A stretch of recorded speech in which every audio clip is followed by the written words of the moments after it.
this perfect love.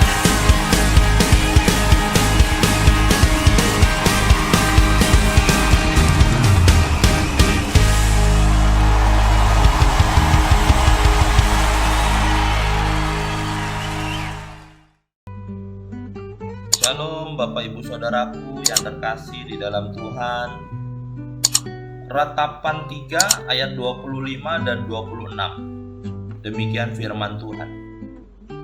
Tuhan adalah baik bagi orang yang berharap kepadanya. Bagi jiwa yang mencari Dia, adalah baik menanti dengan diam pertolongan Tuhan. Bapak Ibu Saudaraku yang terkasih, menanti dengan diam pertolongan Tuhan adalah saat di mana kita menaruh harapan kepada Tuhan. Saat kita menaruh harapan besar kepada Tuhan adalah bagian yang terbaik yang bisa kita lakukan. Karena ketika kita berdiam diri, maka kita sedang berserah penuh kepadanya. Sepertinya mudah ketika kita mendengar kata diam. Akan tetapi, ternyata berdiam memiliki kesulitannya sendiri. Sebab banyak dari kita merasa bahwa kita bisa melakukan lebih daripada hanya diam saja. Bapak Ibu, sebenarnya dalam masa-masa sukar, kita perlu banyak berdiam diri. Walaupun Tuhan tidak pernah tinggal diam. Tuhan adalah Allah yang berperang ganti kita. Kalau dahulu Tuhan telah menolong kita, maka saat ini Tuhan juga yang berjanji menyertai kita sampai pada akhir zaman. Tuhan juga akan melepaskan kita dari semua yang jahat. Berdiam diri berarti kita menenangkan diri untuk mendekat kepadanya. Seperti yang tertulis di dalam Mazmur 131 ayat 2. Dikatakan, sesungguhnya aku telah menenangkan dan mendiamkan jiwaku, seperti anak yang disapih berbaring dekat ibunya.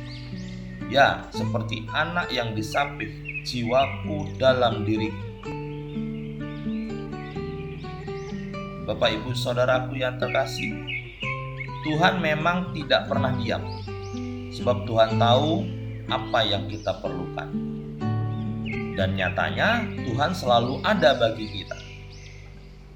Seperti yang tertulis di dalam Keluaran 14 ayat 14. Dikatakan, Tuhan akan berperang untuk kamu, dan kamu akan diam saja. Maka ingatlah bahwa Kristus sudah menyelesaikan semuanya di atas kayu salib. Begitu pula masalah hari ini, besok ataupun nanti, semua sudah diselesaikannya. Walaupun segala bayangan yang kelam mungkin sedang menari-nari dalam benak setiap kita. Akan tetapi, janganlah takut. Karena musuh dalam bentuk apapun tidak mungkin datang jika tidak diizinkan oleh Tuhan. Lalu jika iblis tidak punya akses masuk tanpa seizin Tuhan, pertanyaannya adalah, kenapa Tuhan mengizinkan kita untuk dicobai? Dan jawabannya adalah karena masalah dapat menjadi salah satu sarana Tuhan dalam mengoreksi kehidupan kita. Masalah berat yang dihadapi oleh Ayub telah mengubah dia sehingga Ayub mengenal Tuhan secara pribadi dan bukan hanya dari kata orang.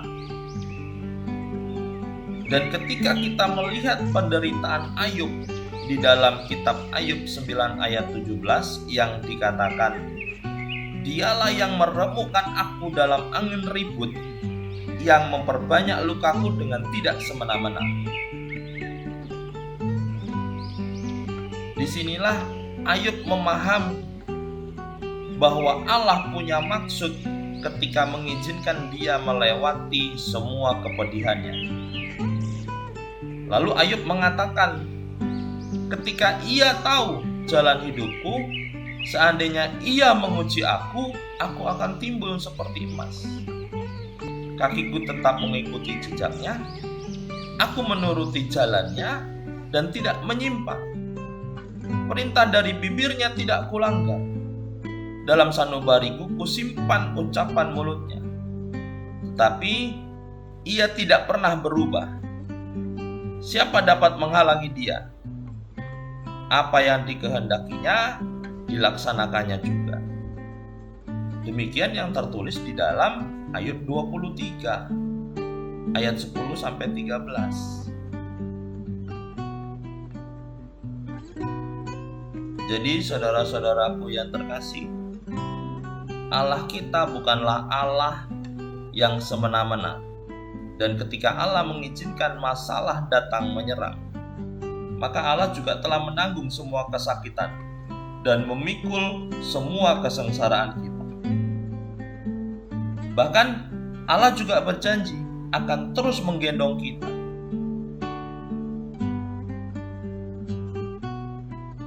Oleh karena semua beban ada di pundak Tuhan, kita hanya diizinkan untuk melewati sebagian kecil permasalahan, hanya untuk melengkapi penderitaannya. Jadi yang perlu kita lakukan adalah belajar berdiam diri. Percaya bahwa Tuhan ada bagi kita untuk memperlihatkan bahwa di masa yang paling gelap sekalipun, Tuhan sanggup menanggung hidup kita. Bahkan dengan anugerah keselamatan telah dikaruniakannya atas kita. Tuhan Yesus memberkati.